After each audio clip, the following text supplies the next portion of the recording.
बांग्लादेश में ये पूरा घटनाक्रम इस्कॉन से जुड़े चिन्मय कृष्ण दास ब्रह्मचारी की गिरफ्तारी के मद्देनजर जारी है। बांग्लादेश में हिंदू संगठन इस्कॉन को लेकर हाईकोर्ट में एक याचिका दायर हुई है। इस याचिका में इस्कॉन पर प्रतिबंधन लगाने की मांग की गई है। इस पर बुधवार को बांग्लादेश सरकार ने इस्कॉन को धार्मिक रूढ़िवादी संगठन बताते हुए कहा कि वह इसकी जांच कर रही है। बता दें कि बांग्लादेश में ये पूरा घटनाक्रम इस्कॉन से जुड़े चिन्मय कृष्ण दास ब्रह्मचारी की गिरफ्तारी के मद्देनजर जारी है। बताया गया है कि इस याचिका पर कोर्ट ने बांग्लादेश के अटॉर्नी जनरल से इस्कॉन की जानकारी मांगी और पूछा कि बांग्लादेश में इसकी स्थापना कैसे हुई। इस पर अटॉर्नी जनरल ने कहा कि यह संगठन कोई राजनीतिक दल नहीं है, यह एक रूढ़िवादी संगठन है। सरकार पहले ही इसकी जांच कर रही है। इसके बाद हाईकोर्ट ने अटॉर्नी जनरल को निर्देश दिया कि वह इस्कॉन पर सरकार का पक्ष रखे और देश में गुरुवार सुबह तक कानूनी स्थिति के बारे में बताएं। कोर्ट ने सरकार से कानून व्यवस्था को और बिगड़ने से रोकने का आदेश दिया। बांग्लादेश में चिन्मय कृष्ण की गिरफ्तारी के बाद से ही प्रदर्शनों का दौर जारी है।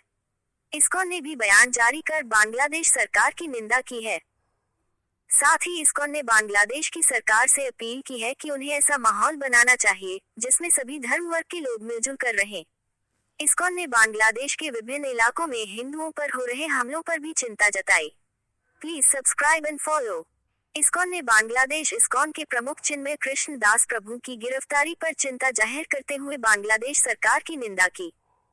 इस्कॉन ने कहा कि हम सरकार से अपील करते हैं कि ऐसा माहौल बनाया जाना चाहिए जिसमें सभी वर्गों के लोग शांति से साथ मिलजुल कर रहें।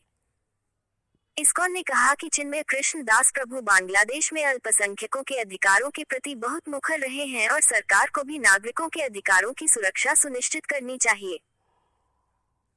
इस्कॉन ने सरकार के सामने कुछ मांगे रखी हैं, जिनमें इस्कॉन ने सनातन धर्म के लोगों पर हमले के दोषियों पर कार्रवाई, चिन्मय कृष्ण दास और अन्य सनातनियों के अधिकारों की सुरक्षा, देश में शांति और सद्भाव स्थापित करने के लिए तुरंत कदम उठाने की मांग की गई है।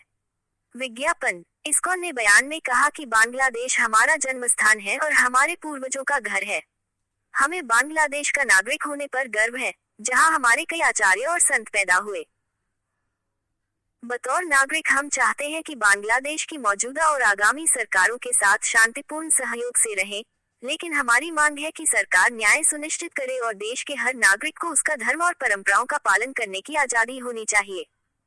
गौरतलब है कि मंगलवार को बांग्लादेश के हिंदू संगठन सनातनी जागरण जोत के प्रवक्ता चिन्मय कृष्ण दास प्रभु को गिरफ्तार किया गया। बांग्लादेश में अल्पसंख्यकों द्वारा चिन्मय कृष्ण दास के नेतृत्व में ही आंदोलन किया जा रहा है। बाद में अदालत ने भी चिन्मय कृष्ण दास की जमानत अर्जी खारिज कर उन्हें जेल भेज दिया। भारत सरकार के विदेश मंत्रालय ने भी इस पर नाराजगी जाहिर की। विदेश मंत्रालय ने बयान में कहा कि हिंदुओं पर हमला करने वाले बेखौफ घूम रहे हैं, जबकि हिंदुओं के लिए सुरक्षा का अधिकार मांगने वाले हिंदू नेताओं को जेल में ठूंसा जा रहा है। हैरानी की बात यह है कि बांग्लादेश सरकार ने विदेश मंत्रालय के बयान पर नाराजगी जाहिर की है और कहा है कि यह उनका आंतरिक मामला है और भारत की टिप्पणी करने से दोनों देशों के रिश्तों में खटास आ सकती है। 30 अक्टूबर को बांग्लादेश में राष्ट्रीय ध्वज का अपमान करने के आरोप में देशद्रोह अधिनियम के तहत चिन्मय कृष्ण दास प्रभु समेत 19 लोगों के खिलाफ मुकदमा दर्ज किया गया था। इस मामले में 2 लोगों को गिरफ्तार भी किया जा चुका है। आरोप है कि 25 अक्टूबर को चटगांव के लालदीघी मैदान में सनातन जागरण मंच ने 8 सूत्री मांगों को लेकर एक रैली की थी। इस दौरान एक चौक पर स्थित आजादी स्तंभ पर कुछ लोगों ने भगवा ध्वज फहराया था। इस ध्वज पर आमी सनातनी लिखा हुआ था।